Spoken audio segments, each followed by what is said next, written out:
Hello everyone, welcome to true IAS and PCS. दोस्तों, हम लोग जनरल स्टडीज़ मेंस का जो पेपर 3 है उसके कुछ टॉपिक्स को हम लोग देखते हैं। पर्टिकुलरली ये जो बुक है आपकी इंडियन एग्रीकल्चर से रिलेटेड है, स्टडी आई की ये बुक है। पहले मैं आपको जनरल स्टडीज़ पेपर 3 का सिलेबस दिखाता हूँ।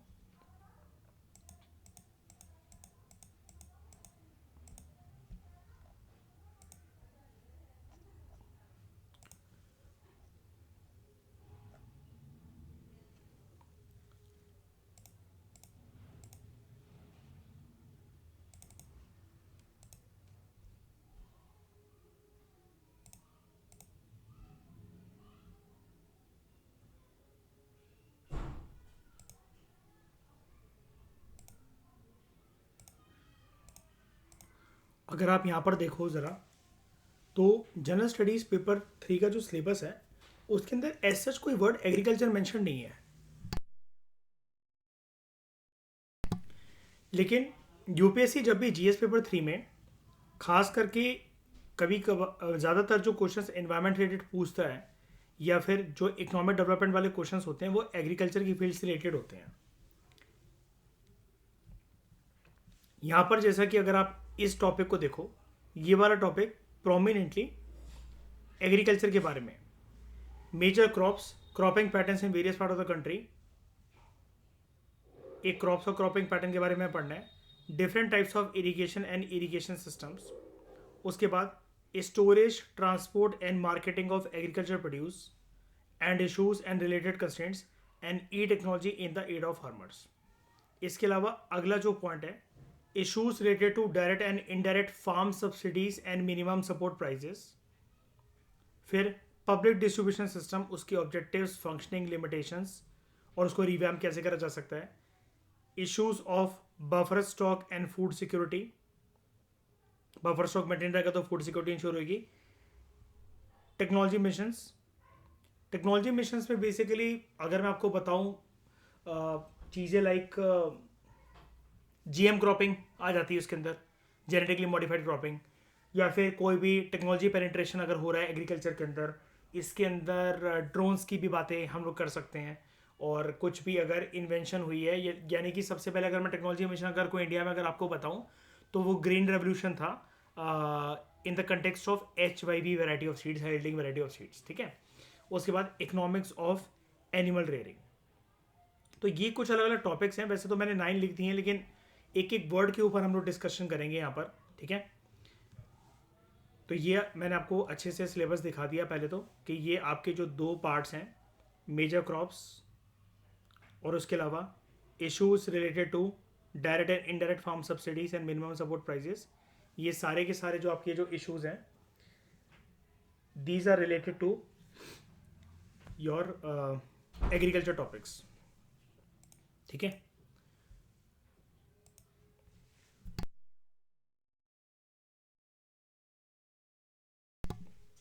आप अगर इस बुक को देखोगे, इसको उठाते हैं, इस बुक को अगर आप देखोगे तो आपको यहाँ पर agriculture and allied sectors, major cropping patterns, irrigation systems, E technology to the aid of farmers, transport and marketing of agriculture produce, public distribution system, food processing and related industries, यानी कुल मिलाकर आपके ये जो दो एस्पेक्ट्स हैं इसके बारे में आपको सब कुछ जो है वो पता लग जाएगा। यहाँ पर जो भी चीज़ें हैं, इवन आपको बहुत सारी चीज़ें अलग अलग, जैसे ये फूड प्रोसेसिंग रिलेटेड इंडस्ट्रीज वाला पॉइंट है, लैंड रिफॉर्म्स है, ये सब भी आपको यहाँ पर मिल जाएगा। कुल मिलाकर अगर आप देखना चाहो तो ये एग्रीकल्चर के आपके 4 पॉइंट्स हैं, इससे आपके काफ़ी हद तक कवर हो जाएंगे। लेकिन मैं आपको जैसा कि विजन के साथ साथ भी गवर्नेंस करवा रहा हूँ, जीएस पेपर 2 करवा रहा हूँ, वो भी मैं आपको करवाता रहूँगा, ठीक है। सबसे पहले बात करते हैं, एक बेसिक सिनेरियो जानते हैं कि इंट्रोडक्शन टू इंडियन एग्रीकल्चर के बारे में। एग्रीकल्चर जो है, it is a art and science of cultivating soil. यानी कि सबसे पहले तो अगर मैं आपको बताऊं, अगर हम लोग इस टॉपिक के बारे में पढ़ें,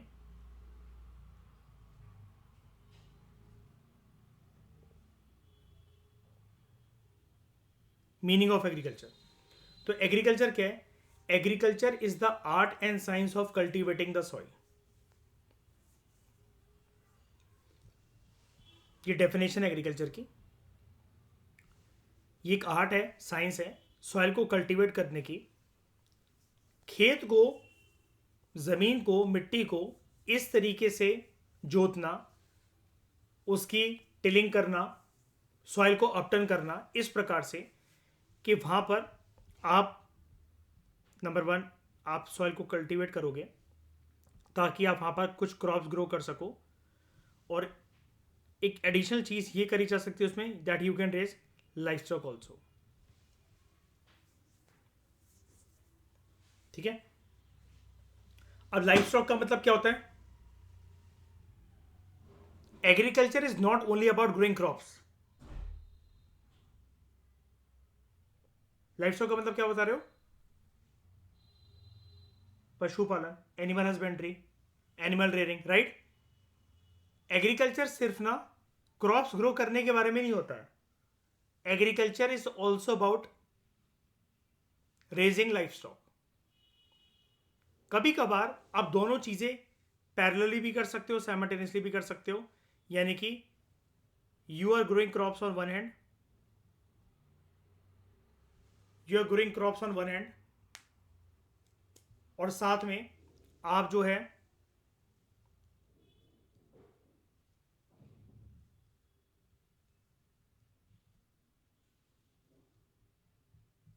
एनिमल हस्बेंड्री को भी प्रैक्टिस कर रहे हो।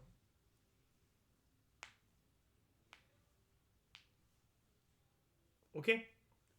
तो it includes the preparation of plant and animal products for people to use and their distribution to markets. कि कैसे प्लांट और प्लांट प्रोडक्ट्स को प्रिपेयर करा जाए लोगों के यूज के लिए, और उनको कैसे डिस्ट्रीब्यूट करा जाए मार्केट तक। ये स्टेज भी काइंड ऑफ एक एग्रीकल्चर का पार्ट है। यानी कि एग्रीकल्चर की स्टेज में कल्टीवेशन तो है ही, प्लांट एंड प्लांट प्रोडक्ट्स को प्रिपरेशन की स्टेज के बारे में भी बात करी जाती है, लोग उसको यूज कर सके। और यहां पर अगर डिस्ट्रीब्यूशन के बारे में बात हो रही है तो यानी कि एग्रीकल्चर इज ऑल अबाउट कि कैसे एक एग्रीकल्चर फील्ड में क्रॉप्स ग्रो होते हैं। दूसरी स्टेज, वो फार्म गेट तक कैसे पहुंचते हैं। फार्म गेट ना कंसेप्ट होता है। फार्म गेट का मतलब ये होता है खेतों के बाहर निकलने के लिए रेडी हैं क्रॉप्स। कैसे जाएंगे वो? थ्रू ट्रांसपोर्टेशन, और उसी के साथ उनका होगा डिस्ट्रीब्यूशन।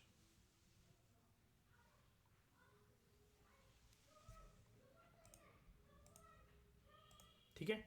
1971 तक, 1971 में जैसे इंडो पाक वॉर हुआ था, बांग्लादेश लिबरेशन वॉर जिसको कहते हैं, लगभग हमारे देश की 80% जो आबादी थी वो खेतीबाड़ी के ऊपर डिपेंडेंट थी, डायरेक्टली इनडायरेक्टली। क्योंकि वो आबादी गांव में रहती थी। Also it contributed about 45% of the GDP at that time. Agriculture का रोल जीडीपी में कितना था? 45%। एग्रीकल्चर का शेयर है जीडीपी के अंदर, एग्रीकल्चर का जो शेयर है जीडीपी के अंदर वो डिक्लाइन होता चला जा रहा है 1991 से। एग्रीकल्चर का जो शेयर है जीडीपी के अंदर वो डिक्लाइन होता चला जा रहा है 1991 से, जब से एलपीजी रिफॉर्म्स आए हैं।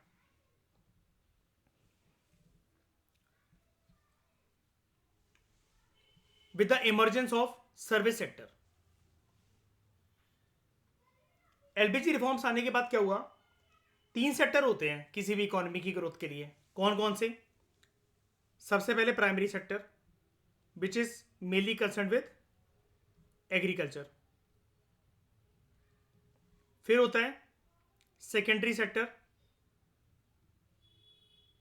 Which is mainly concern with,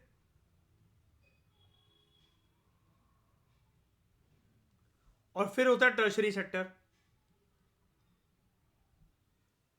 it is mainly concern with services. ये 3 सेक्टर होते हैं। हमारा देश डेवलपिंग डेवलपिंग कंट्री तो वो आज भी है, जस्ट आज़ाद हो रहा था,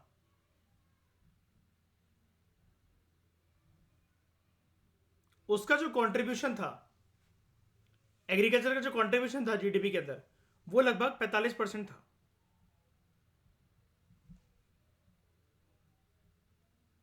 लेकिन ये कम हो गया जब से एलपीजी रिफॉर्म्स आए।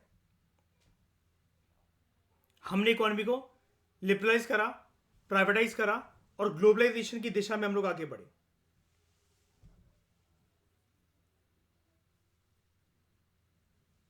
और आज के समय में जो शेयर है एग्रीकल्चर का कंट्री के ग्रॉस वैल्यू एडिशन में, वो लगभग 18 to 20% है। But still it employs nearly half of the country's workforce. Gross value addition में इसका योगदान सिर्फ 18 से 20% है, लेकिन आज भी इसके अंदर लगभग आधी कंट्री की वर्कफोर्स हमें देखने को मिलती है। यानी कि एग्रीकल्चर का शेयर जो है वो जीडीपी के अंदर तो कम हो गया उसका शेयर एग्रीकल्चर सेक्टर का, लेकिन लोग जो हैं ज्यादातर आज भी एग्रीकल्चर सेक्टर के अंदर ही एम्प्लॉयड है।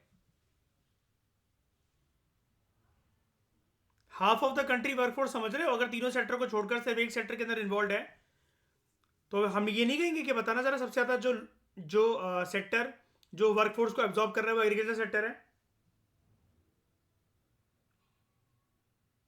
दिक्कत क्या है, हमें हमेशा इकोनॉमिक्स में ये सिखाया जाता है, एक पर्सन अगर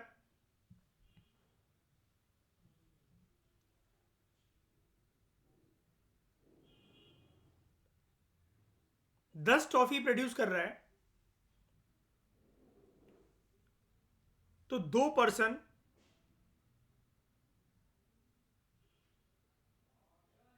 20 टॉफी प्रोड्यूस करेंगे, राइट? और यही अगर 10 पर्सन हुए तो 100 टॉफी प्रोड्यूस होंगी। लेकिन ज्यादा वर्कफोर्स अगर जिस सेक्टर में है, जिसकी ग्रोथ, जिसका आउटकम, जिसका कंट्रीब्यूशन जीडीपी के अंदर बहुत ज्यादा होना चाहिए, लोग ज्यादा वहां पर है, लेकिन फिर भी जो है ये ज्यादा कंट्रीब्यूट नहीं करता सेक्टर जीडीपी के अंदर। ऐसा क्यों?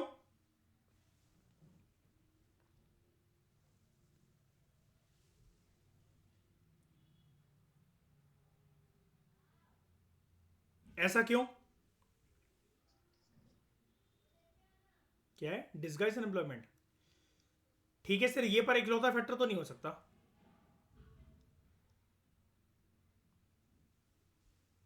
एग्रीकल्चर रिस्की बिजनेस है, ठीक है, डिस्गाइज अनएम्प्लॉयमेंट वहां पर जाता है।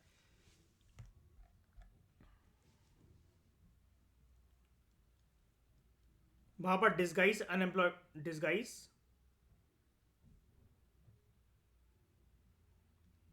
क्या बोलेंगे? अनएम्प्लॉयमेंट की एम्प्लॉयमेंट? डिस्गाइज अनएम्प्लॉयमेंट ज़्यादा है। ये एक रिस्की बिजनेस है। आज भी कई लोग इरिगेशन फैसिलिटीज़ को अवेल नहीं कर पाते हैं, मानसून के ऊपर डिपेंडेंट है। दूसरी चीज़ क्या है, जो लोग अर्बन एरियाज में काम करने के लिए जाते हैं, जो लोग अर्बन एरियाज में काम करने के लिए जाते हैं और जहां पर उनको अर्बन एरियाज में फाइनेंशियल लॉस होना शुरू हो जाते हैं, एग्रीकल्चर जो है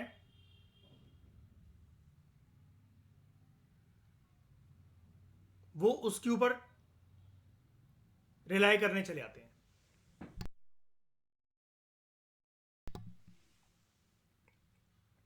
और अब जो एक ट्रेंड है, पहले क्या होता था, रूरल टू अर्बन माइग्रेशन हमें देखने को मिलता था।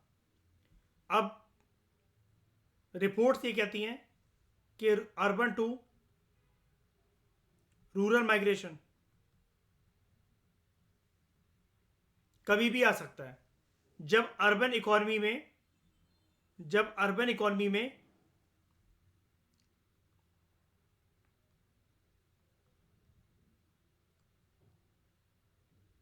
इकोनॉमिक शॉक्स आते हैं। इसका example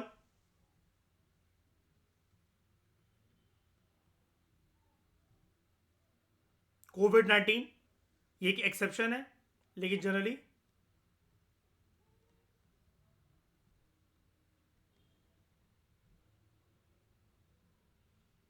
inflation and no work.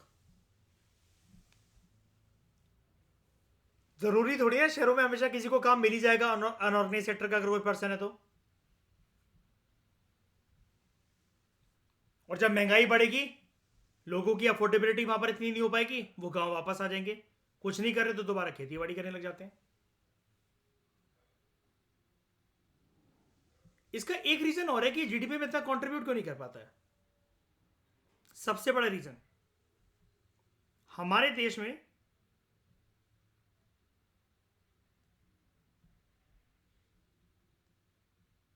Family size बहुत बड़े होने के कारण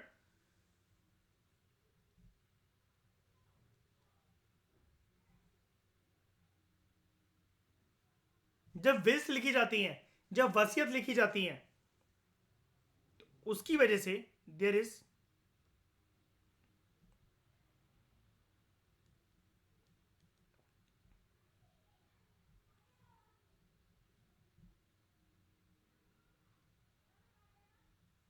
फ्रेगमेंटेशन ऑफ लैंड होल्डिंग्स। इस फ्रेगमेंटेशन ऑफ लैंड होल्डिंग्स की वजह से एक फिनोमेना ऑटोमेटिकली पैदा हो जाता है, और वो है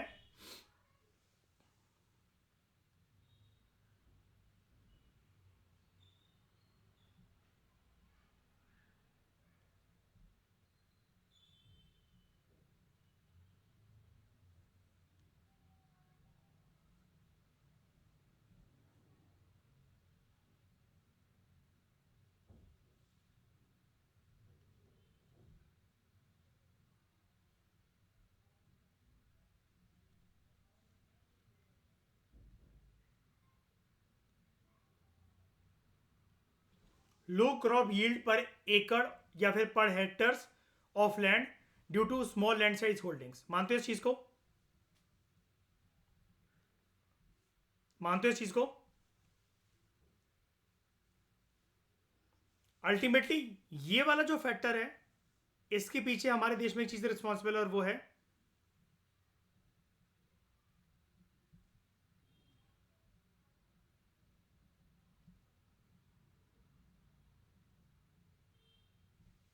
joint family system.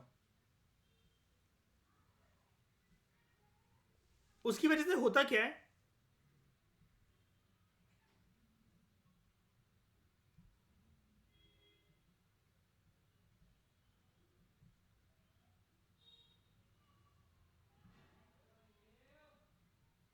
Members claim equal rights over all the resources of family.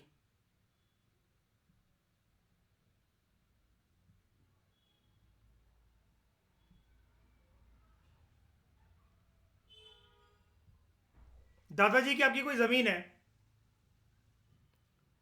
आपके पापा ले रहे हैं, आपके ताऊजी ले रहे हैं, चाचा छोड़ देंगे?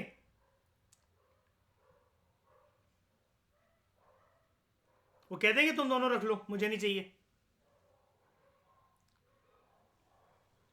इंडियन इंडियन फैमिलीज में क्या होता है, प्रॉपर्टी के विवाद को लेकर मर्डर तक हो जाते हैं, कोर्ट कचहरी के अंदर केसेस चलते हैं,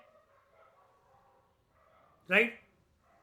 भारत के अंदर सिस्टम कुछ इस प्रकार से चलता है, जैसा कि मैं आपको हमेशा बताता रहता हूं, जर, जमीन और जोरू, ये कभी कोई बांटने को तैयार नहीं हो सकता। आपसे अगर कोई ये पर्सन कोई भी पर्सन कहे कि हम आपकी बहुत इज्जत करते हैं, ये करते हैं, वो करते हैं, तो आप हो सकता है उसकी रोज मदद कर दो, रोज उसको खाना खिला दो, रोज उसको चाय पिला दो, लेकिन सगे से सगा पर्सन होगा ना, तो आप उसके नाम पे कभी प्रॉपर्टी नहीं लिखोगे। जब घर में किसी किसी परिवार में किसी के कोई बेटा है और उस बेटे के बीवी आई घर पर, यानी कि ससुराल में बहू आ रही है, जनरली सबका रिएक्शन होता है, सबका कहना होता है तुम तो हमारी बेटी जैसी हो। तो वो बेटी ये बोले सासू माँ से आप अपनी सारी जायदाद मेरे नाम लिख दो अभी,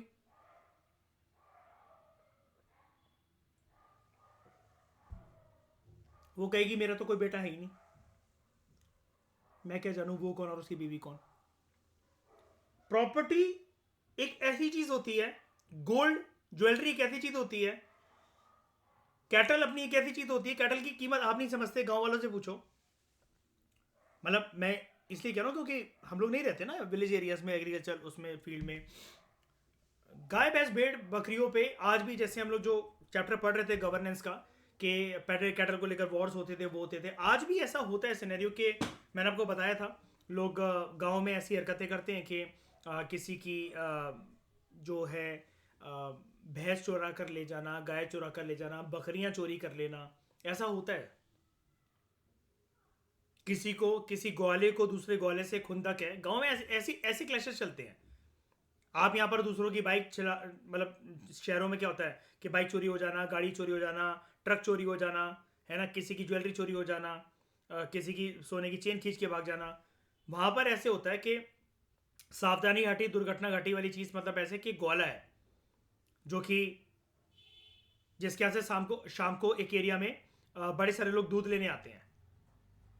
अब दूसरे ग्वाले उसको देख रहे हैं कि यार इसके पास तो 4 भैंसे बहुत हट्टी हट्टी कासी हैं, बहुत तगड़ी हैं और अच्छा दूध देती हैं यार, और बढ़िया फुल क्रीम दूध ये सबको देता है, और इसके यहाँ से सब लोग ये मक्खन जो है, घी है जो है, सब लोग लेकर जाते हैं। मौका देखने के साथ ही हो सकता है रातों रात उसकी 4 भैंसें चोरी हो जाए। गांव में ये क्लैश चलते हैं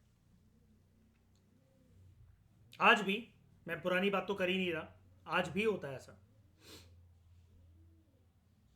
कई लोग इसलिए अपने काउस को, बफेलोस को, बकरियों को, आपने देखा होगा शहरों में भी जब वो आपने उनको घूमते हुए देखा होगा, कई लोग उन पर टैग लगा देते हैं, कई लोग उनकी ब्रांडिंग कर देते हैं, जैसे अलाउद्दीन के ज़माने में होता था, या लाइक लेटर से नाम लिख देना, जैसे एन लिख देना, डी लिख देना, एस लिख देना, एम लिख देना, ओ लिख देना, ताकि वो अपनी गाय भैंसों को पहचान सकें। ये कुछ प्रोमिनेंट रीजंस हैं जिसकी वजह से ज़्यादातर जो हमारे कंट्री की वर्कफोर्स है वो एग्रीकल्चर सेक्टर के अंदर एब्जॉर्ब तो है, लेकिन फिर भी सिनेरियो क्या बैठता है कि ज़्यादातर लोग जो एम्प्लॉयड एग्रीकल्चर सेक्टर के अंदर, फिर भी एग्रीकल्चर सेक्टर का ज़्यादा कंट्रीब्यूशन नहीं है, उसका कंट्रीब्यूशन सिर्फ 18 से 20% है। 80% जब लोग थे, 80% जब लोग एग्रीकल्चर सेक्टर के अंदर एम्प्लॉयड थे, 45% उसका योगदान था जीडीपी का। ठीक है, जमाना आगे बढ़ा, वक्त आगे बढ़ा, एलपीजी रिफॉर्म्स आए, पढ़े लिखे लोग हुए, उन्होंने इंजीनियरिंग की डिग्री करी, एमबीए की डिग्री करी, लोग जो हैं उसके बाद एमएनसी कल्चर में एब्जॉर्ब हो गए।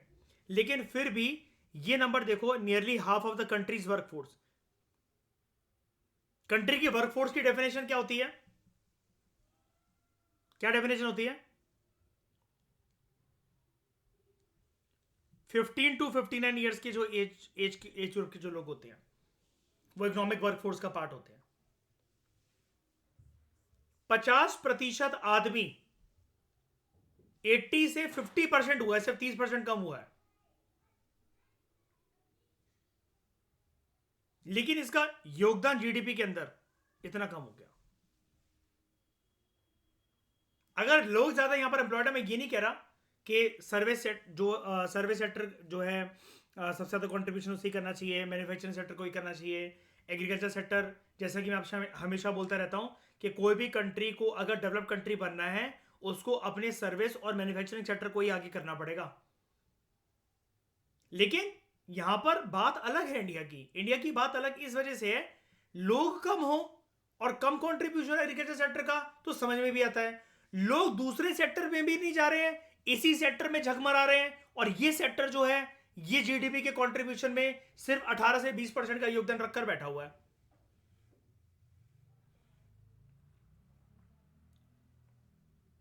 यानी कि कहीं ना कहीं एग्रीकल्चर लोगों के लिए एक रिलायबल थिंग है, चाहे भली वो आउटकम दे रहा हो या ना दे रहा हो।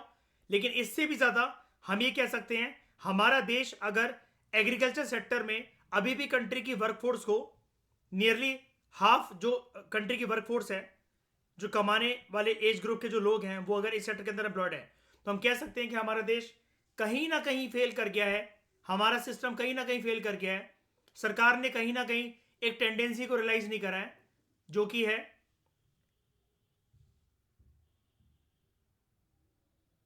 ह्यूमन कैपिटल फॉर्मेशन की टेंडेंसी, और जिसकी वजह से एक फिनोमेना पैदा होता है विच इज नोन एज, आप जानते ही हो उसको,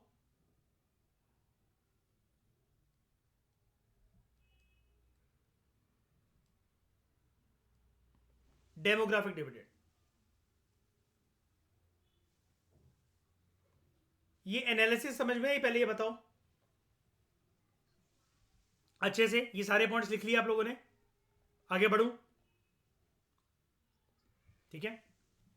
श्रेया, शाइनी, तुम में से कोई कुछ भी, आप में से कोई कोई भी इंसान कुछ भी लिख रहा होता है, अगर लगे कि मतलब कुछ इंपॉर्टेंट पॉइंट है या फिर मुझे रुक जाना चाहिए, तो मुझे बता दिया करो,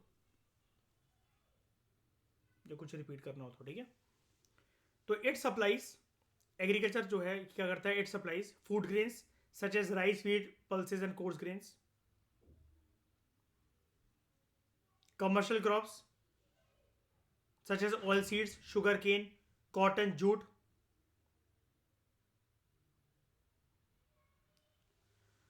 कमर्शियल क्रॉप्स क्या खाने के लिए होते हैं?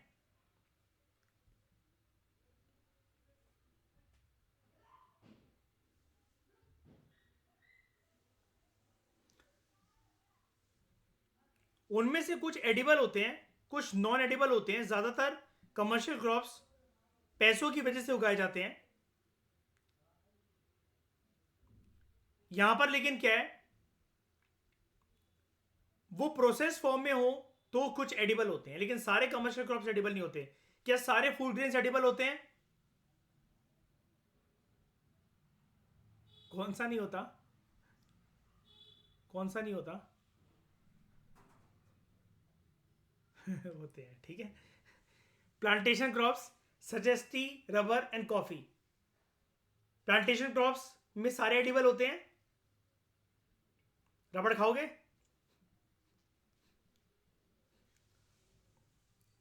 करी मैं तो खा लूंगी, बहुत अच्छी लगती है वीट ग्रास जूस के साथ। Horticulture crops such as fruits, vegetables, aromatic plants and flowers. ये एरोमेटिक प्लांट्स जैसे एग्जांपल देना। लेवेंडर हो गया, रोज हो गया। इससे एक्सट्रैक्ट करके, या तो देखो, वो अलग बात है कि कई लोग कहते हैं कि ये ऐसी खुशबू के लिए बागों में रखे जाते हैं, गार्डन में रखे जाते हैं। ठीक है, मानता हूँ, सब चीज़ें ठीक है। लेकिन जो हॉर्टिकल्चर क्रॉप्स होते हैं वो ना बिजनेस पर्पज के साथ उगाए जाते हैं। तो इनके अंदर से जो एक्सट्रैक्शन से जो हमें कुछ इंग्रेडिएंट्स मिलते हैं, लाइक इनका जो ऑयल मिलता है, उससे कई लोग अरोमा कैंडल्स बनाते हैं। परफ्यूम्स, परफ्यूमरी सेक्टर बहुत ज़्यादा ग्रो करता है उससे। इस पर्पज से वो यूज़ आते हैं। ठीक है। तो in addition to the above, certain allied activities such as, मतलब एग्रीकल्चर एंड एलिड एक्टिविटीज जैसे हम लोग बोलते हैं ना, कि उसके साथ ही एसोसिएशन में जो एक्टिविटीज है, such as milk and dairy products, poultry products. Poultry products जैसे कैसे?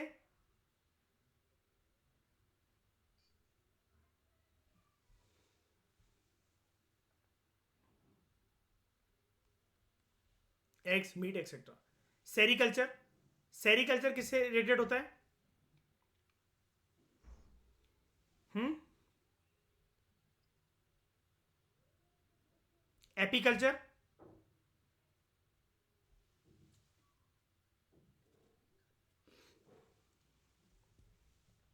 एपीकल्चर सुना है वैसे वर्ड कभी?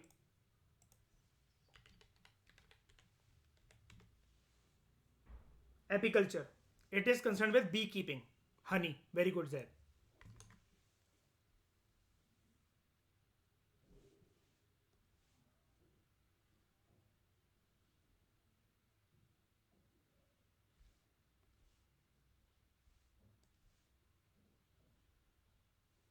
और फिशरी, जिसको हम लोग एक और नाम से जानते हैं, क्या?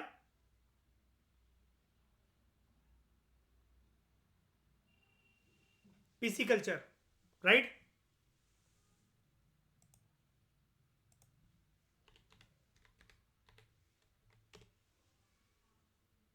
जानते हो ना, it is the process of growing fish. Fish farming.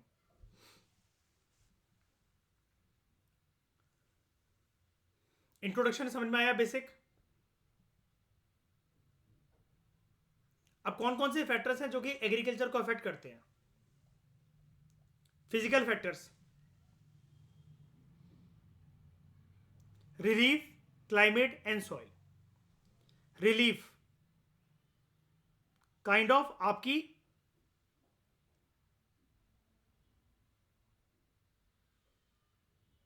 Topography, mountain की स्लोप्स पर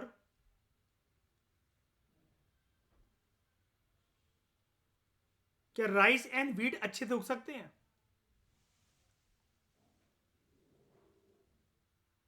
माउंटेन की स्लोप्स पर किसी भी प्रकार की फार्मिंग बहुत बेहतरीन हो सकती है. नहीं. लेकिन वहीं अगर मैं बात करूं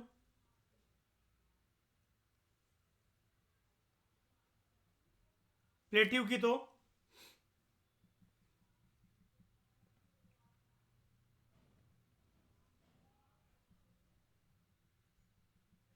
पॉसिबल है. लेकिन अगर मैं इसकी जगह बात कर दूं एक प्लेन रीजन की, तो बेस्ट.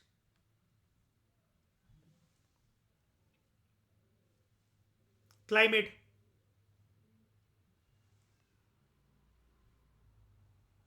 किसी भी मौसम में कुछ भी उगा सकते हैं हम. सीड्स ले लेते हैं श्रेया, और जो मन में आएगा किसी भी मौसम में उगा डाला कुछ भी. और जब क्रॉप फेलियर हो रहा तो पता क्या कह रहे हैं, इंडिया की जमीन अच्छी नहीं यार. क्यों मयूर. इंडस नदी में जाकर बीच नदी में चावल की खेती करने के लिए बीज तैरा रहे हैं, और कह रहे 1 साल से चावल के दाने डाल रहे हैं, यहाँ पे चावल उग ही नहीं रहे. हमने तो यही सुना था पानी चाहिए होता है इसके लिए. क्लाइमेट और सॉइल दो प्रोमिनेंट फैक्टर होते हैं. हर तरीके का सॉइल हर तरीके के क्रॉप को सपोर्ट नहीं करता. हर तरीके का क्लाइमेट हर तरीके के क्रॉप्स के लिए फेवरेबल नहीं होता. राइट. सिंपल सी बात, इतनी तो ज्योग्राफी जानते ही हो सब लोग. Institutional factors, size of land holdings and land use. कभी कभार कुछ कुछ क्रॉप्स की खेती करने के लिए बड़ा लैंड साइज चाहिए होता है, लेकिन इंडिया में वो पॉसिबल है क्या.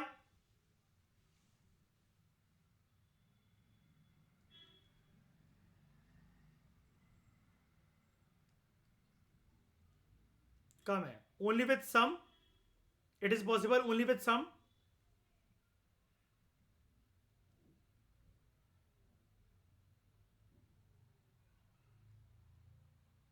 Big landlords, big land holders and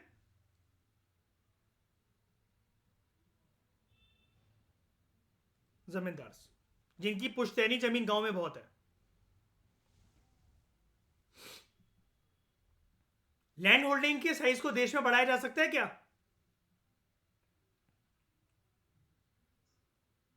खिंचवा ले श्रेया हनुमान जी से बोल के.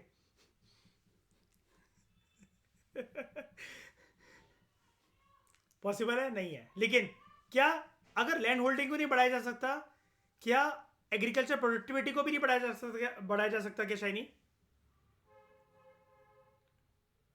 बढ़ाया जा सकता है लेकिन एक हद तक, क्योंकि क्रॉप पर यील्ड पर हेक्टर्स पर एकड़ ऑफ लैंड ये सीमित है.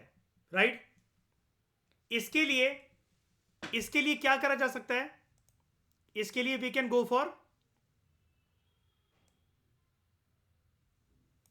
Technology missions. कैसे. जापान के पास कोई जमीन नहीं है, कोई सॉइल नहीं है खेती बाड़ी करने के लिए. वो रूम्स में एक फेवरेबल क्लाइमेट बनाकर, जो कि ट्यूबलाइट की तरह कुछ रेडिएशन फेंक रहे होते हैं, और डब्बों में प्लांटेशन क्रॉप्स उगाता है. मतलब क्रॉप्स उगाता है बेसिकली, प्लांट्स, फ्लावर्स और जो भी उसको चाहिए होते हैं.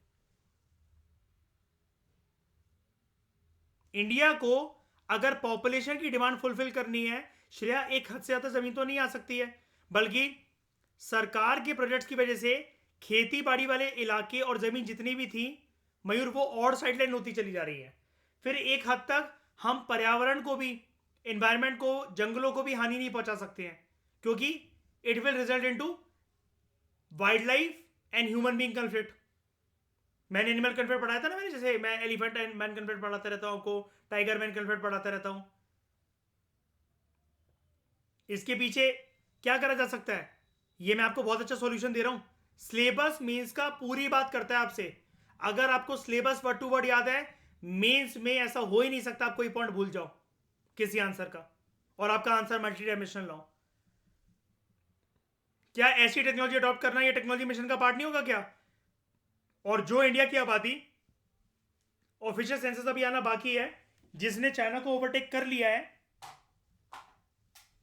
जिसने चाइना को ओवरटेक कर लिया है, आगे चलकर आपको लगता है कि इंडिया के पास इतनी जमीन है या इतनी खेती बाड़ी यहां पर पॉसिबल हो पाएगी कि इंडिया जो है वो सभी का ध्यान रख पाएगा खाने पीने का?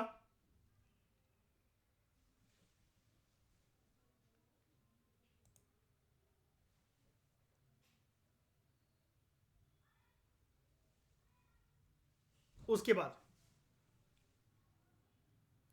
लैंड यूज जो है ना, जैसे इसकी बात भी बता देता हूं। लैंड यूज में बात यह है रैशनल यूज,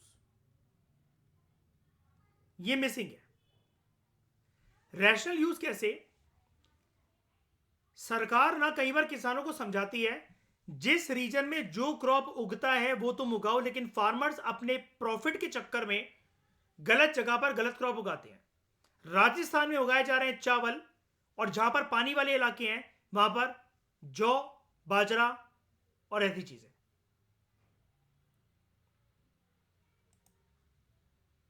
हमें लैंड यूज के साथ साथ किसका ध्यान और रखना होता है खेती बाड़ी करते हुए?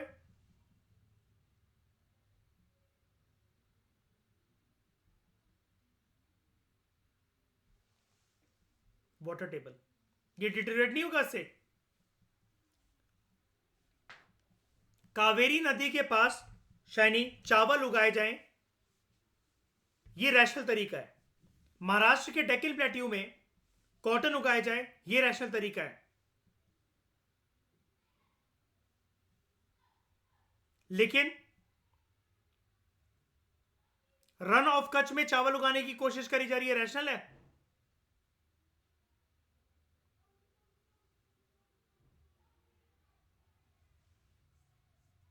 जब पुलाव बनता है घर में श्रेया, नमक डाला जाता है ना उसके अंदर, लेकिन रन ऑफ कच्छ में अब नमक का खर्चा बच जाएगा। और नमकीले, मेरे घर आना वो नमकीले चावल खाते हैं, गुजरात से आए हैं। लैंड यूज रैशनल तरीके से यूज नहीं करा जाता। लैंड यूज जो होता है वो रैशनल तरीके से नहीं होता, ठीक है? इररिस्पॉन्सिबल तरीके से यूज करा जाता है। एक और इसका एग्जांपल होता है, एक और इसकी चीज होती है, एग्जांपल क्या रियल चीज होती है, फार्मर्स की अज्ञानता।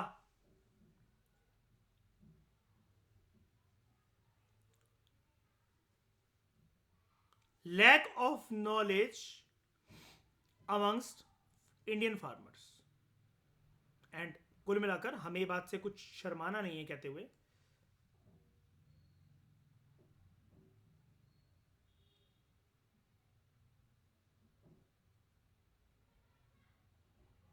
Illiteracy of farmers. उनको ज्ञान नहीं होता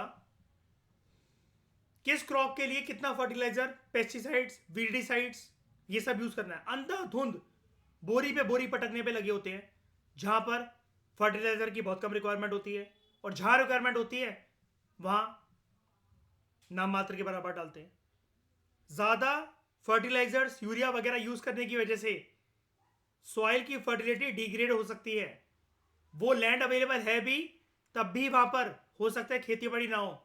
हमने बहुत मुशक्कतों के बाद, बहुत मेहनत के बाद श्रेया उस धरती को उपजाऊ भूमि बनाया है, जिसको अंग्रेजों ने इंडिगो फार्मिंग करवा करवा के खराब करवा दिया था, बहुत मुश्किल से। कैसे करवाया? फर्टिलाइजर टेक्नोलॉजी मिशन का पार्ट है कि नहीं है बताओ? फर्टिलाइजर में chemical, fertiliser equal to chemical, chemical कुदरत में नेचुरल तरीके से मिलता है, नेचुरल तरीके से मिलता है केमिकल कुदरत में, फैक्ट्री में बनाया जाता है। तभी तो काफी लोग ऑर्गेनिक के पीछे पड़े रहते हैं। ये केमिकल जब फूड चेन में एंटर करेगा इररिस्पांसिबल लैंड यूज की वजह से, लोगों के अंदर, शरीर के अंदर, आप ये भी ले सकते हो, मतलब अगर फार फार एनालिसिस करनी है ना इसकी, मैं अभी वो करवाना नहीं चाहता, अभी आगे चलकर सबको समझ में आ जाएगा। क्योंकि ये चैप्टर में अभी क्या है कि ये आप सारे टॉपिक्स आप जान जाओगे इस चैप्टर के अंदर, ये चारों थोड़ा थोड़ा थोड़ा सबके बारे में। You will be jack of all trades but master of none. फिर आगे चलकर जो चैप्टर नंबर 2 आएगा इस बुक के अंदर, और जो मैं मटेरियल दूंगा विजन आईज का, उसमें एक एक पार्ट को हम अलग करके डिस्कस करेंगे। मेजर क्रॉप्स का एक टॉपिक, क्रॉप एंड पैटर्न का एक टॉपिक, क्रॉपिंग पैटर्न का मतलब क्या होता है, और देश के अलग अलग पार्ट में क्रॉपिंग पैटर्न क्या होता है। तो 3 चैप्टर तो अपन इसी के बना लेंगे, ऐसे इतने वर्ड के। फिर उसको जोड़ेंगे एक फूड वेब के साथ, सबको लिंक करते हुए।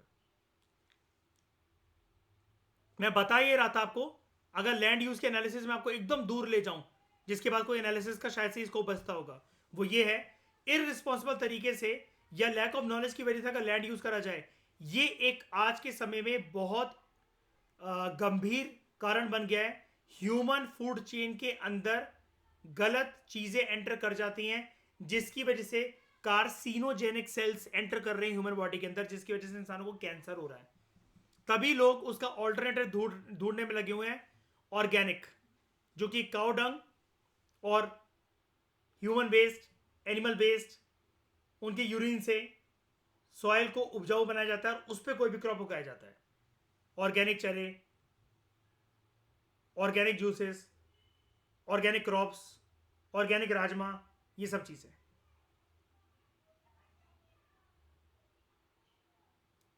It is chemical free, it is chemical free. Okay, infrastructural factors, ये समझ में आ गया, 2 फैक्टर समझ में आए। Infrastructural factors, roads. अच्छा, एक बात याद रखना, ये जो लिखा हो ना फैक्टर्स अफेक्टिंग एग्रीकल्चर, मतलब ये फैक्टर्स की अगर कमी हो तो खेती बाड़ी सफर करेगा, अगर अच्छी खासी मात्रा में अवेलेबल हो तो खेती बाड़ी की ग्रोथ अच्छे से होगी। तो ये फैक्टर जो अफेक्ट कर रहे हैं इसको ना, आप अगर खेती बाड़ी में से ये वाले फैक्टर हटा दो तो वो डिक्लाइनिंग फेज पे आ जाएगी। ये इंस्टॉल कर दो, इन्फ्यूज कर दो, तो उसकी ग्रोथ अच्छी हो जाएगी। तो इंफ्रास्ट्रक्चरल फैक्टर्स क्या है? Roads, irrigation, storage, marketing, credit and insurance and power. नाम से पता लग रहा है इंफ्रास्ट्रक्चरल है, हेडिंग में लिखा हुआ है फैक्टर्स। सड़कें, ताकि ये देखो मैंने आपको एक चीज बताई थी, फार्म गेट पर आने के बाद जो क्रॉप्स हैं उनको वेट ना करना पड़े, ट्रांसपोर्टेशन से फटाफट से वो कोल्ड स्टोरेज फॉर्म्स में चले जाएं, गोडाउन्स में चले जाएं, मंडी में चले जाएं और उनका डिस्ट्रीब्यूशन हो जाए जैसे मर्जी। लेकिन फार्म गेट पर ज्यादा इंतजार नहीं करना चाहिए क्रॉप्स को।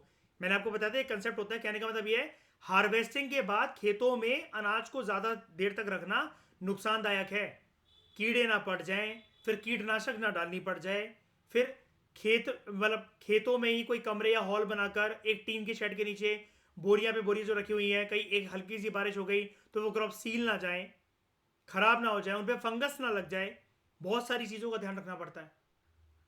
तो रोड बेहतरीन होनी चाहिए ताकि जल्द से जल्द ट्रांसपोर्टेशन हो जाए उनका।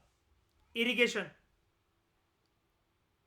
बहुत अच्छी खेती बाड़ी, बहुत अच्छी प्रोडक्शन इस साल हो सकती थी किसी फार्मर की, एक रीजन में नंबर ऑफ फार्मर्स की, लेकिन लैक ऑफ इरिगेशन फैसिलिटीज की वजह से पर्याप्त मात्रा में पानी नहीं मिला फसलों को, सारी फसल बर्बाद हो गई, खोखली फसल निकली अंदर से, दाना फसल के अंदर अंकुरित ही नहीं हुआ। स्टोरेज मैंने अभी आपको बताया, सील ना जाए, फंगस ना लग जाए, सड़ ना जाए, गल ना जाए, स्मेली ना हो जाए वो क्रॉप्स लाइक पोटैटो, टोमेटोज। इस दिक्कत को रिजॉल्व करने के लिए there is a concept known as contract farming. मैंने आपको अक्सर एग्जांपल दिया, अगर आपको याद हो मयूर, मैकडोनाल्ड वाले ये सारी KFC कंपनी वाले फार्मरों के साथ पहले से डीलिंग कर लेते हैं, एडवांस में हम आपको पैसा दे रहे हैं, ये आलू हमारे लिए उगाना, ये टमाटर हमारे लिए उगाना, हमें देना। उसके भी लेकिन एक लिमिटेशन ही होती है, अच्छे अच्छे वो छाट के ले जाते हैं और फिर बाद में अपने कॉन्ट्रैक्ट से मूव करने लग जाते हैं। और यूपीएससी क्वेश्चन पूछ चुका है ये 2 बार, और शुरुआती दिनों में ही 2013, 14, 15।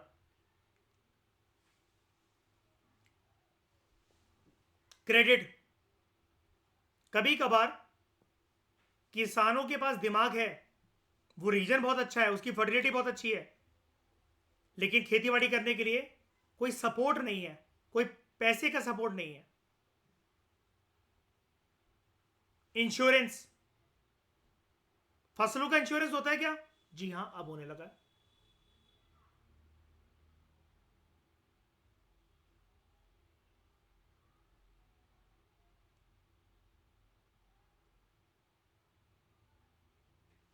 प्रधानमंत्री फसल बीमा योजना,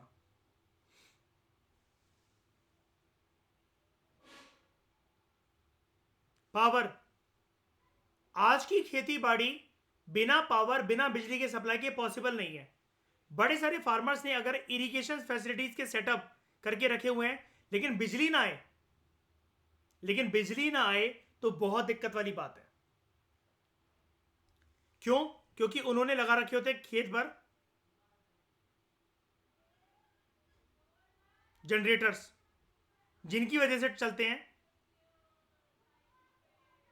ट्यूबवेल्स, या ट्यूबवेल्स वैसे भी चल जाते हैं, वैसे बिजली से चल जाते हैं कभी कभार।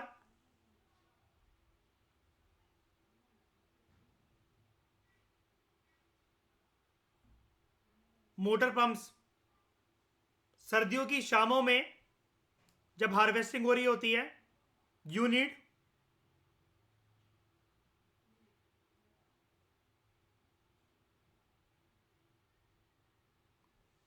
बिजली का बल्ब।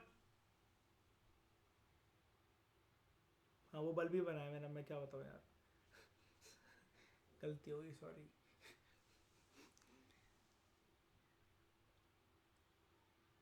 कहाँ है मार्केटिंग? अच्छा, ये मार्केटिंग, जब स्टोरेज के बाद रोड्स अगर अच्छी होंगी, स्टोरेज कर लिया गया है, कहीं बेचने तो जाएगा ना किसान अपनी फसल को, वो है मार्केटिंग। अच्छा, मैंने इस पॉइंट के ऊपर हाईलाइट नहीं करा था, सॉरी। किसान अपनी फसलों को बेचने निकलेगा मंडीज में, that is known as marketing. अगर किसान की फसलों को मंडी में उचित दाम नहीं मिलते हैं, सरकार कहेगी you can fall back on us. हम तुम्हें एक आश्वासन हमने पहले भी दिया था, तुम्हें फसल उगाने से पहले, यह भरोसा आज भी कायम है, फसल उगाने से पहले भी कायम था, और नेक्स्ट क्रॉपिंग सीजन में भी ये कायम रहेगा, डिपेंडिंग ऑन किस तरह की फसल तुम उगा रहे हो। दैट वादा is known as MSP, minimum support price. तुम मार्केट में सर्च कर लो, तुम्हें उचित दाम मिलते अपनी फसलों के, बेच दो उसको फसलों को, हमने तुम्हें रोका नहीं है।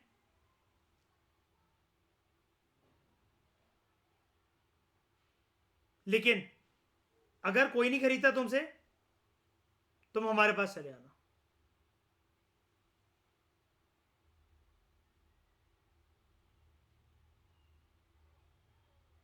ठीक है?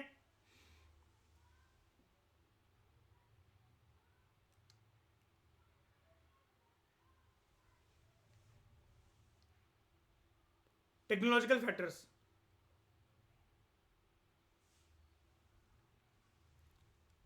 बदलते वक्त जमाने के साथ जब विज्ञान इतनी ज्यादा उन्नति करता है, तो उसका थोड़ा सा पार्ट, थोड़ा सा श्रेय एग्रीकल्चर तक भी जाना चाहिए, इन द फॉर्म ऑफ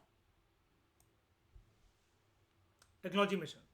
ऐसा हमारे देश में 1960s के दशक में हुआ भी, जब ग्रीन रेवोल्यूशन आया, उससे एक टेक्नोलॉजी इन्वेंशन इनोवेशन की मदद से एक प्रकार के सीड्स इंट्रोड्यूस करे गए, high yielding variety of seeds. पहले क्या होता था, एक बीज डाला आपने,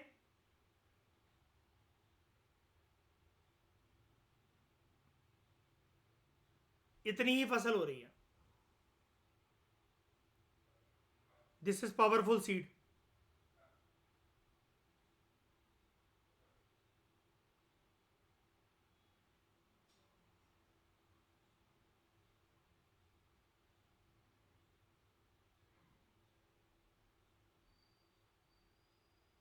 इससे इतनी होगी, ऑलमोस्ट 3x. मतलब ये तो मैं कह रहा हूँ अपने हिसाब से, वो ज़्यादा ही है. मतलब मल्टीप्लिसिटी में ज़्यादा ही आपको प्रोडक्शन प्रोडक्शन देखने को मिलेगी, प्रोडक्शन होगी. Hiding variety seeds.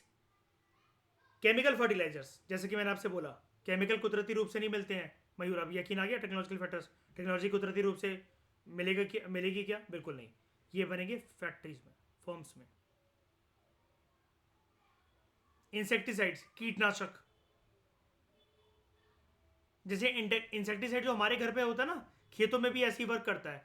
मैंने आपको बताया था ना, पिचकारियों की वो टंकी टंगा कर पीछे काइंड ऑफ ये स्प्रे मारते हैं. हमारे घर पे जो होता है वो होता है insecticide in the form of hit, जो कि कॉकरोच मच्छरों वगैरह को मारने के काम आता है. अब मुझे क्या बताना, फूड चेन कैसे डिटरेट हो सकती है. आप खाना खाने बैठे हुए हो और शाइनिंग मम्मी आपके खाने में हिट मार के चली जाए,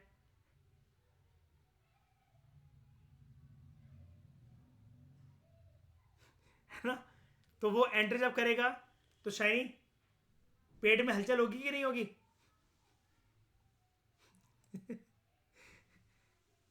agritech, agritech startups.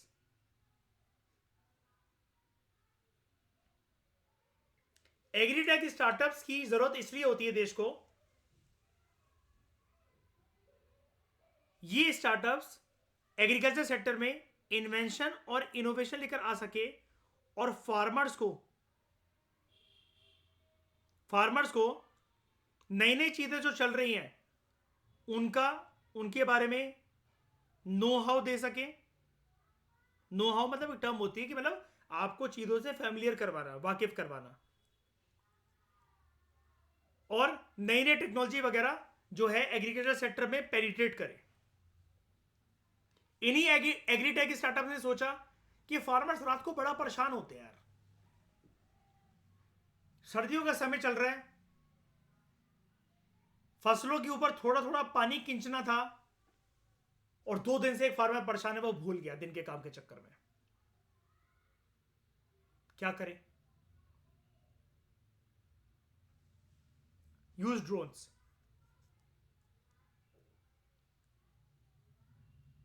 Use drones for sprinkling. और मैंने आपको बताया था ना ड्रोन के यूजेज एग्रीकल्चर सेक्टर के अंदर unlimited.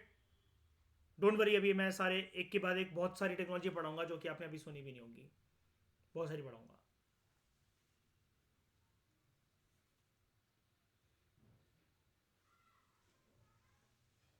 And farm machinery.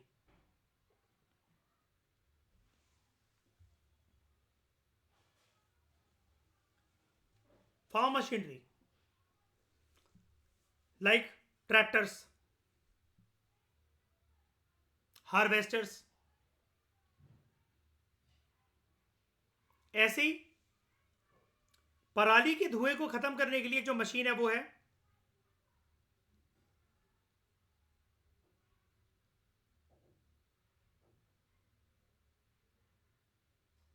Happy seeder machine, नाम है उसका. मैंने आपको पूरा पराली का कंसेप्ट समझाया था. किसानों के पास हार्वेस्टिंग करने के बाद दिवाली के पहले जो हार्वेस्टिंग हो जाती है क्रॉप्स की, उसके बाद इतना टाइम नहीं होता कि वो वेट कर सके, एक एक करके क्रॉप की छटाई कर सके. तो वो क्या करते हैं, जला देते हैं उन सारे के सारे बंडल्स ऑफ जो लकड़ियां वगैरह होती हैं, जो क्रॉप्स होते हैं, जो रेसिड्यू बचा होता है उसकी. बल्कि अगर अच्छे से ये काइंड ऑफ अगर वो पिस जाए अगर अच्छे से, तो वो एक प्रकार से आगे चलकर जो ब्लेंडेड प्रोग्राम्स नहीं होते, जैसे ethanol blended programme, petrol blended programme, उनके लिए काम आ सकते हैं वो। जैसे मोलासेस होते हैं या फिर कोई रेसिड्यू होता है क्रॉप का, मिथानॉल, इथेनॉल, इन सब के लिए ब्लेंडेड प्रोग्राम्स के लिए जो काम आ जाता है। जैसे गन्ने को निचोड़कर आप उसका रस जो है वो पी लेते हो, गन्ने का रस, लेकिन जो उसके बाद जो बच गया उस गन्ने के डंडे में, वो काम आ जाता है ब्लेंडेड फ्यूल प्रोग्राम्स के लिए। मैंने आपको बताया भी था, मैंने गन्ने वाले से बात करी थी, जहां पर मैं हर मंडे को शिव जी के ऊपर, ये शिवलिंग के ऊपर गन्ने के रस का अभिषेक करता हूँ। तो मैं उससे पूछा था कि तुम इसका क्या करते हो, तो उसने बोला कुछ लोग जो हैं उनके साथ मैंने डीलिंग कर रखी है, मतलब वो हर महीने आते हैं, हर हफ्ते आते हैं, और ये जितना भी उसने ना एक पाए, मतलब गन्ने के रस को निकालने के बाद जो ये जो बच जाता है उसका पूरा पाइलिंग अप कर रखी थी उसने। मैं कहा कूड़े का ढेर क्यों लगा रखा भैया आपने? तो कह रहा है अगले हफ्ते गाड़ी आएगी, वो ले जाएगी और हमें पेमेंट दे जाएगी। वो लोग इससे कहते हैं, वो बता रहा था, वो अच्छे से बोल नहीं पाया, कह रहा वो लोग इससे कहते हैं कि हम इससे पेट्रोल और डीजल बना लेते हैं। तो मैं कहा वो अलग तरीके से बनता है, कहीं आप कल को अपनी बाइक के अंदर डालने लग जाओ, उससे गाड़ी चलेगी मेरी। भूसा भर दिया।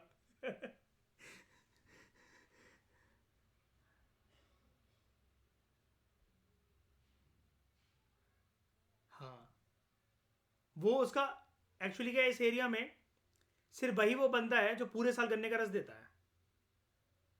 तो जो लोग, जितने लोग शिवलिंग पे चढ़ाते हैं, क्योंकि गन्ने का रस मिलता नहीं है बरसात के सीजन के बाद, हर जगह नहीं मिलता, दिल्ली में मिलना वैसे ही बहुत मुश्किल है, वो रखता है, इसलिए वो फेमस है। तो उसका एक दिन में बहुत उसकी बिक्री हो जाती है। अब जब वो बेचेगा, जैसे मतलब मान लो कि आप अमेजन से रोज पार्सल पे पार्सल पार्सल पे पार्सल मंगवाते जाते हो, या आपकी कोलेब्रेशन आती जाती है, डब्बे पे डब्बे डब्बे पे डब्बे आपके इकट्ठे होते चले गए, कबाड़ी वाले को जो डब्बे आप वो बेचो, 3-4 हज़ार रुपये तो उसकी के मिल जाएंगे आपको।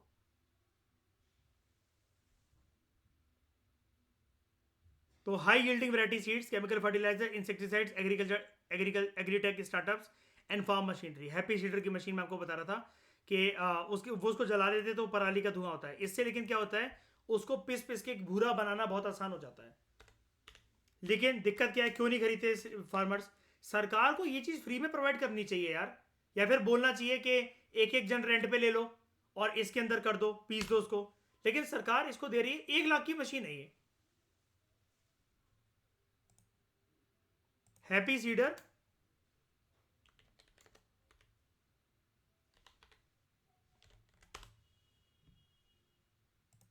ये देखो हेडिंग क्या है इसकी, ending burning of crop stubble through happy seeder technology. पराली का धुआं जो कि स्टबल बर्निंग से होता है, उसको रोका जा सकता है हैप्पी सीडर टेक्नोलॉजी की मदद से।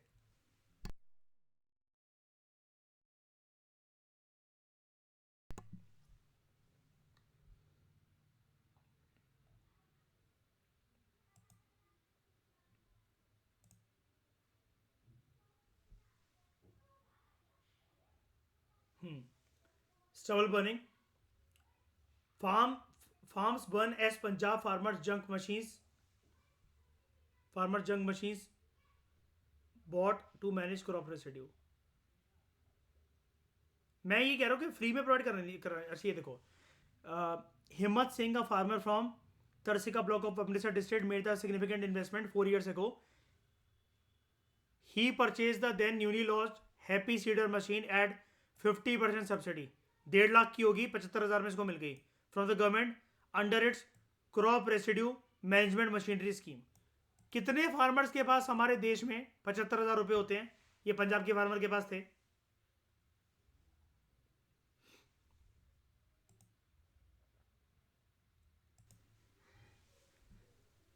Socio cultural factors, caste, religion, educational status and gender, ये सब चीजें भी खेती बाड़ी को ऊपर लेकर जाना या गिराना इसके लिए रिस्पॉन्सिबल होती है कास्ट। आप कहोगे कास्ट कैसे? बिल्कुल, कास्ट ऐसे,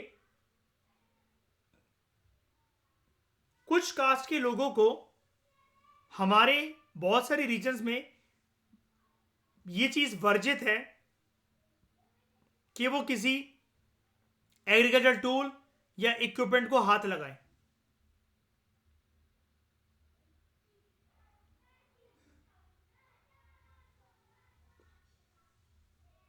जैसे अगर आप जेंडर को ही देख लो, मैंने आपको सोशियोलॉजी की बुक्स में पढ़ाया था ये वाली बात,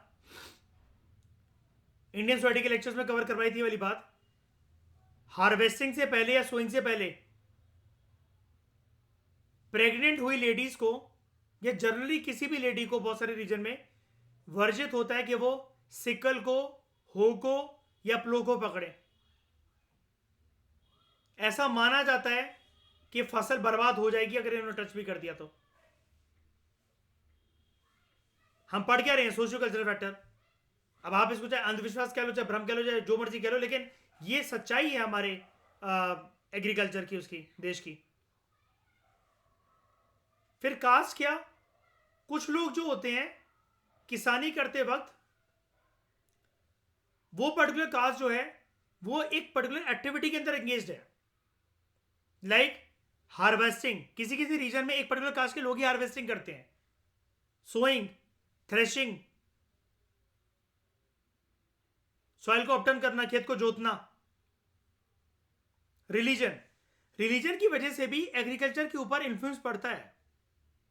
कैसे?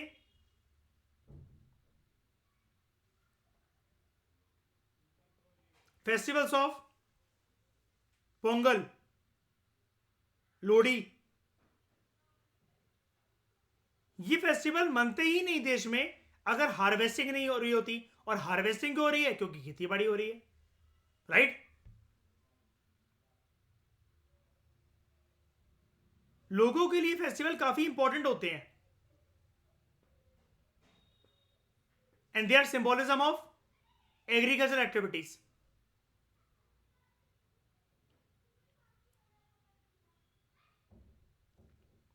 एजुकेशन स्टेटस, पढ़ा लिखा व्यक्ति अपने खेत के अंदर ज्यादा प्रोडक्टिविटी हासिल कर सकता है as compare to illiterate farmer.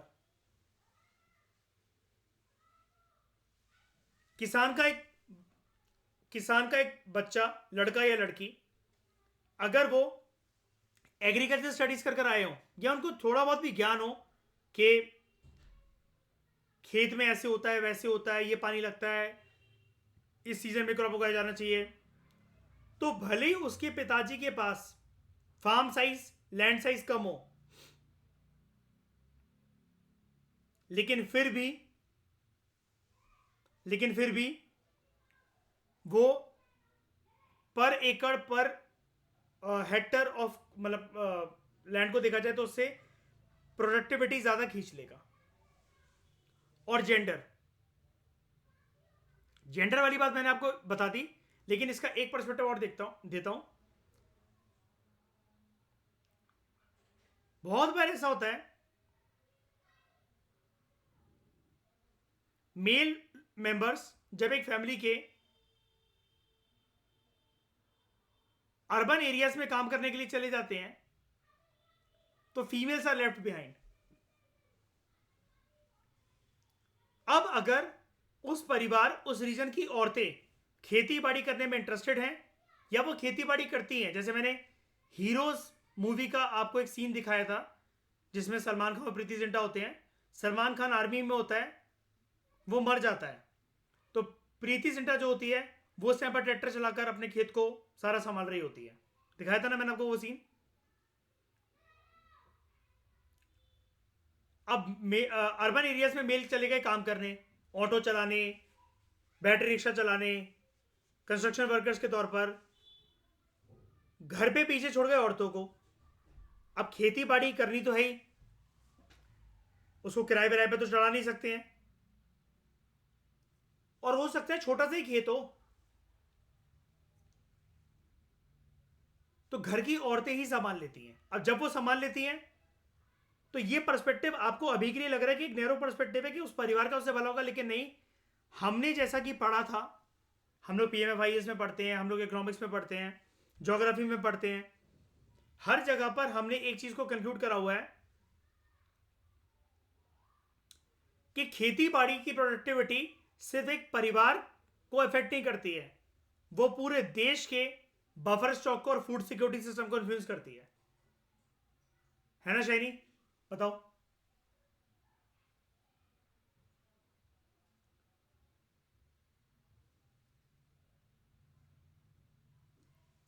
उसके बाद गवर्नमेंट पॉलिसीज, सरकार का कितना सपोर्ट है एग्रीकल्चर के बढ़ावे के लिए, एग्रीकल्चर की ग्रोथ के लिए। गवर्नमेंट की अलग अलग पॉलिसीज क्या हैं, जैसे इंश्योरेंस पॉलिसी अभी मैंने आपको बताई, प्रधानमंत्री फसल बीमा योजना, प्रधानमंत्री इरिगेशन के लिए प्रधानमंत्री कृषि सिंचाई योजना, और मार्केट डिमांड। देश के एग्रीकल्चर प्रोडक्ट्स के लिए डोमेस्टिक मार्केट डिमांड कितनी है और ग्लोबल मार्केट डिमांड कितनी चल रही है। अब ग्लोबल मार्केट डिमांड कैसे, इसका सबसे अच्छा एग्जांपल दे देता हूं मैं आपको। इंडिया इज द एग्रीकल्चर के एक एलिट सेक्टर ही बता रहा हूं मैं आपको, डेयरी सेक्टर। इंडिया जो है उसने महारत हासिल कर रखी है in milk production. Largest milk producing country कौन सी है वर्ल्ड की? इंडिया।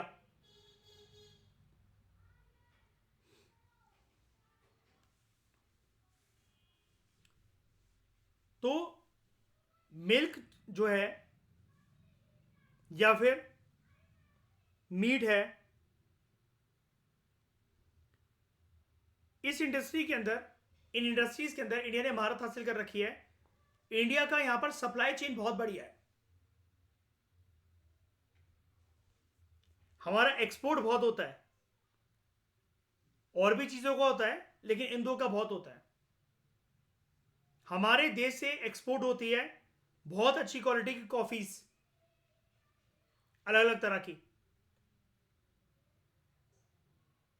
चाय,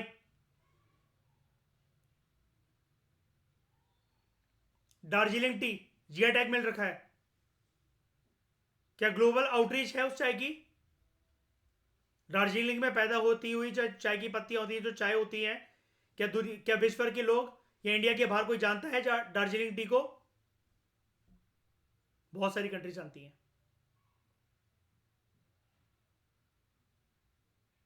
रबड़, रबड़ इंडस्ट्री,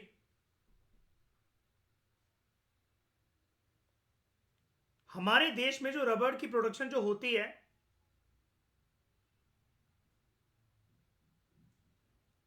उससे आपने जो बचपन में जो पेंसिल के साथ जो इरेजर यूज करी हुई है, उससे वो भी बन जाती है, और उससे बड़े बड़े ट्रक के MRF के टायर भी बन जाते हैं।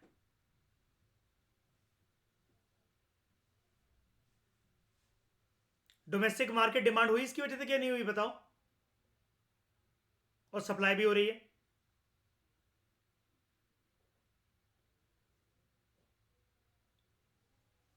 ओके, इस डिस्कशन में दोस्तों फिलहाल इतना ही। Thank you very much for discussion. इन सारे फैक्टर्स को हम डिटेल में पढ़ेंगे नेक्स्ट लेक्चर में। Thank you very much.